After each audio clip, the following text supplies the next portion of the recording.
আসসালামু আলাইকুম, কেমন আছেন? আশা করি সবাই অনেক ভালো আছেন। তো অনেকে আসলে জানতে চান যে ভাই সৌদি আরব আসলে আমরা কোন কোন বিষয়ে আসবো না, কোন কোন বিষয়ে আসলে আসলে আমাদের অনেক কষ্ট হবে, এই বিষয়গুলো আসলে আমাদের একটু ক্লিয়ার করেন বা জানান, যেহেতু আপনি সৌদি আরবে থাকেন। যে কাজগুলোতে আসলে আপনার কখনো আসা উচিত হবে না সেটা হলো, যেমন আপনি মরুভূমির যে কোনো কাজে আপনি অবশ্যই আসবেন না, কারণ সৌদি আরব মরুভূমিতে অনেক গরম, আর এখানে থাকা খাওয়া বা ঘুমানোর কোনো কিছুর ব্যবস্থাই আসলে ভালো না। এই যে দেখতে পাচ্ছেন সৌদি আরবের এই ঘরগুলা মরুভূমির, এখানে আসলে থাকার মতো আসলে জায়গা নাই এটার ভিতরে। আর শীতের সময় আপনি বাইরেতে পারবেন না, গরমের সময় গরমে বাইরেতে পারবেন না, অনেক সমস্যা।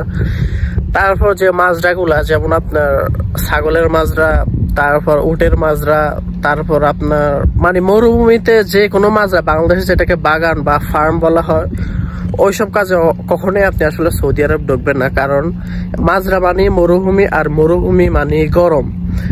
তারপর এই গরম আসলে অনেকে সহ্য করতে নাও পারেন, যার ফলে আপনাদের আমি বলবো এইসব কাজে আপনারা আসলে কখনোই ঢুকবেন না। তারপর সেটা হলো যে বলদিয়ার কাজ।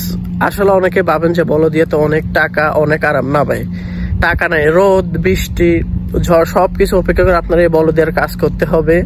বলদিয়াতে আপনার টাইম টু টাইম ডিউটি 8 ঘন্টা। কিন্তু আপনার বাংলাদেশে অনেকে আছে যে অনেক ভালো পরিবারের ছেলে মেয়ে, যারা আসলে এইসব কাজের সাথে অ্যাডজাস্ট হতে পারবেন না, তো তারা কোনো সময় এই বলদিয়ার কাজে আসবেন না। তারপর আপনি কোনো সাপ্লাই কোম্পানিতে আসলে ঢুকবেন না। এই সাপ্লাই কোম্পানিতে ঢুকলে আসলে আপনার কপালা নেবে না, নিজের আকামা নিজে বানাইতে হবে। তারপর বেতন নিয়ে, থাকা খাওয়া নিয়ে, আকামা নিয়ে, মানে নানা রকম সমস্যা। তো যারা নতুন আসবেন অবশ্যই কোম্পানি বেশি আসবেন। এই কাজগুলা বলছি, এই কাজগুলা বিদে আপনি যে কোনো কাজে আসলে আসতে পারেন, তবে একটু যাচাই বাছাই করে আসবেন। কিন্তু মরুভূমি বা মাজরার মতো এসব জায়গায় সৌদি আরবে কোনো সময় আসলে ঢুকবেন না। বাকি যে কোনো কাজ আসলে আপনি ঢুকতে পারেন, কারণ সৌদি আরবে আবাসিক হোটেল বা দোকান, এগুলো আপনি এসির নিচে বসে আসলে কাজ করতে পারবেন। তো অবশ্যই দেখে শুনে আসবেন, যাচাই বাছাই করে তারপর আসবেন।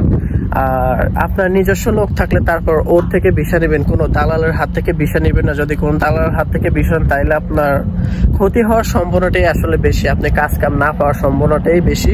বর্তমান সৌদির যে অবস্থাটা আসলে আমরা দেখতে পাচ্ছি। তো সবাই ভালো থাকবেন, সুস্থ থাকবেন। আজকের জন্য এখানে শেষ। আল্লাহ হাফেজ।